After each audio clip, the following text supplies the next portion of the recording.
continuing my series looking at the previous winners of a particular Formula One Grand Prix circuit. And with the US Grand Prix fast approaching, I thought I would look at all the winners from the Circuit of the Americas, COTA, in Austin, Texas. I love this circuit. It was built in 2024, or finished I should say in 2024, and it gets used for other series. I think MotoGP, I think IndyCar might have been there. There's other things that have been there, but it's mainly a Formula One circuit, built for Formula One. And it's a superb circuit. I really like it. The undulations, the ups and downs, it's great. It has a start-finish straight, very similar to the Red Bull Ring. Right, so, but let's go in with the very first one, shall we, which was, there haven't been many, there have only been 12 Grand Prix. So let's do 2012, and the winner was, drum roll please, it's Lewis Hamilton.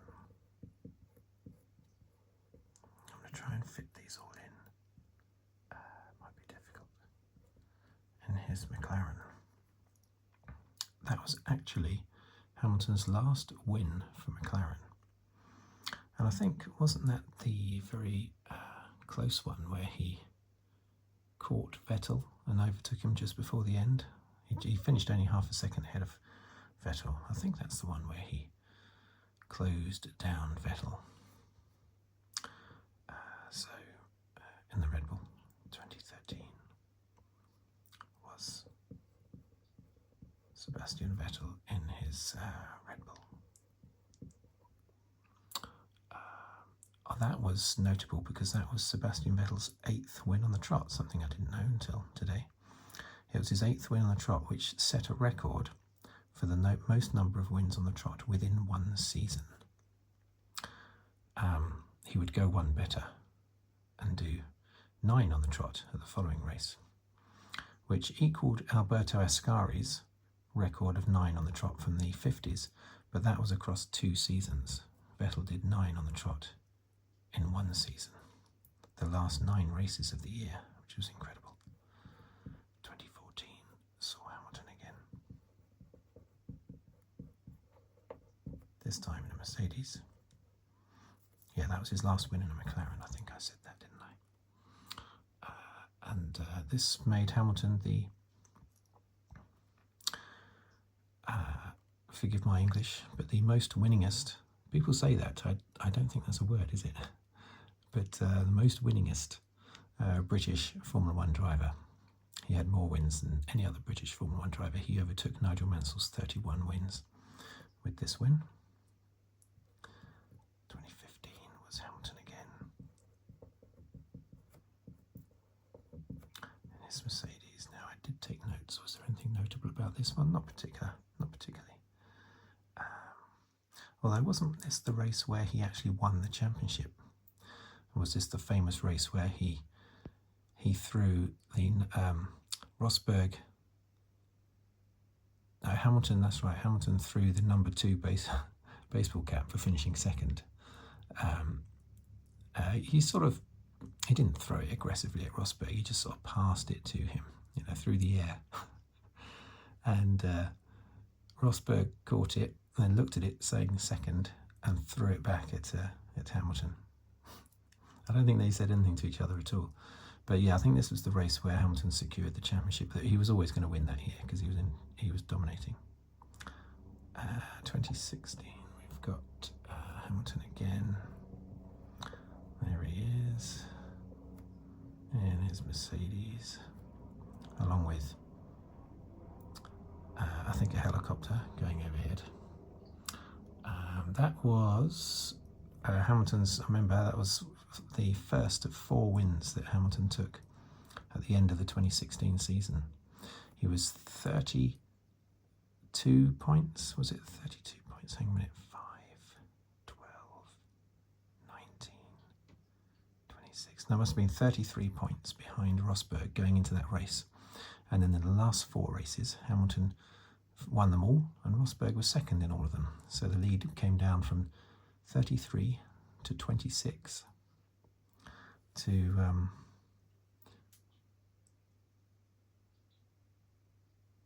so it came down from 33 to 26 to 19 to 12 to 5. Unfortunately, there were no more races left for Hamilton to close it down anymore, so Rosberg won the championship.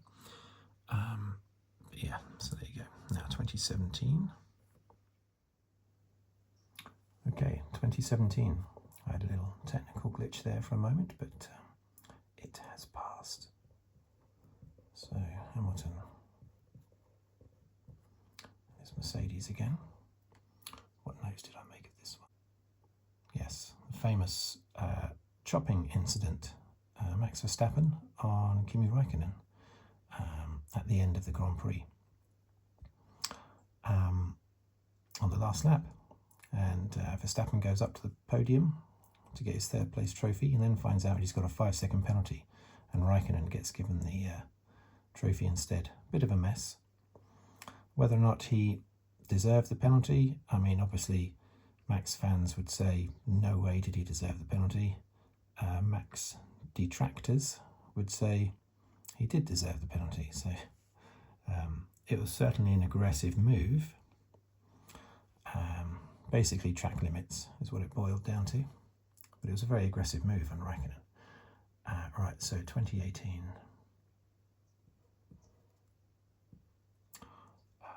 2018, Raikkonen won his last Grand Prix. Ouch. Why does he have to be so long? Mind you, we've got some Verstappens coming up, haven't we? So I'm going to put the Ferrari bit there like that. I think that's okay. So Kimi Raikkonen, yes, he won his final race win from 2nd on the grid, I think. 2019 saw Bottas win the race from pole position. And I can't remember much about the race, but Bottas could put in very good performances. I'm sure that if Hamilton needed to win the race, I'm sure he could have, but basically he just needed to score, be within 22 points of Bottas in order to clinch the championship, which he was sailing towards anyway, easily. So Hamilton just came home in 2nd place, but I can't remember if he was, maybe he was totally legitimately beaten on pace by Bottas. I don't know to what extent Hamilton was trying, basically. But Bottas was a good driver, was never able to consistently beat Hamilton, of course, but he was still a good driver. 2021 was, oh dear, how am I going to get this in? Was Verstappen. Oh, there's a few of these. There's always 3 Verstappens, of course. 2021, yeah, he just beat Hamilton by 1.5 seconds. It was a very close finish, just like here when Hamilton beat Vettel ever so slightly. Verstappen, I think, was closing on fresher tyres and got ahead of Hamilton, and then his fresh tyres started to go off, and then Hamilton started to come back at him, something like that. But anyway, he only just beat Hamilton. It's a good finish to the race, that was. Verstappen again in 2022. Once again in his Red Bull. Yeah, and Hamilton was only 5 seconds behind then as well, actually. Hamilton, as you can see, loves the circuit of the Americas. Always goes well. Verstappen. Again in his Red Bull. Trying to squeeze it in. Oh yeah, this is interesting because this is that race. I'd forgotten specifically what race it was, but the one where Hamilton in his Mercedes and Leclerc in his Ferrari, they were both disqualified because their skid blocks, the planks below the car, were too thin.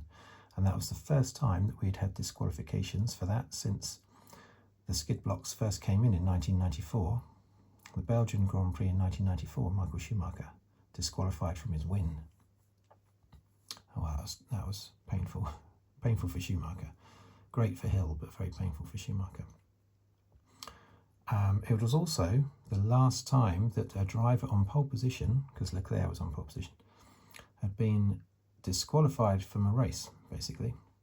The last time, or the first time since Ralf Schumacher in Canada 2004.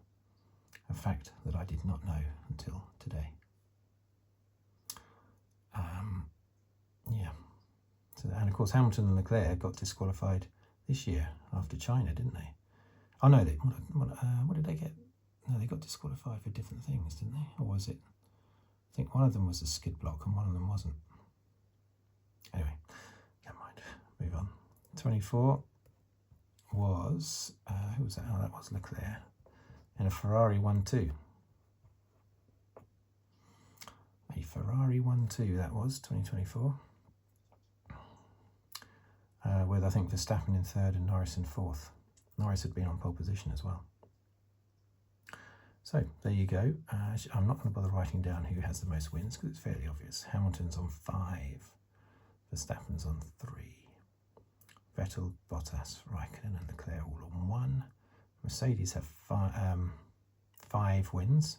4 from Hamilton, 1 for Bottas. Red Bull have 4 wins. Ferrari 2 and McLaren 1. So who will win this coming Grand Prix? I wonder. Who will it be? I'm hoping it's Norris, but I don't know. I think Piastri has got the championship sewn up, really, because you need to have a bit of luck as well, and he's had luck. Firstly with Norris messing up in Canada, and then Norris messing up in, and then Norris having his retirement in Zandvoort, and then of course all the other times that Norris has messed up in qualifying. And because often you win a championship not just down to your own achievement, but down to the mistakes by the chasing driver. And of course in the last race in Azerbaijan, no matter what Oscar did to try and lose points, championship point margin to Lando, he went overboard to try and lose as many points as possible in his lead, and yet in the end he still only lost 6. So there you go. It's all coming together, I think, nicely for Oscar. Right. Thank you for watching. Thank you for listening. If you'd like to subscribe, please do so. Or leave a tip on the thanks button below the video, or comment on the video, or like the video. But basically, thank you for watching. And I'll see you next time.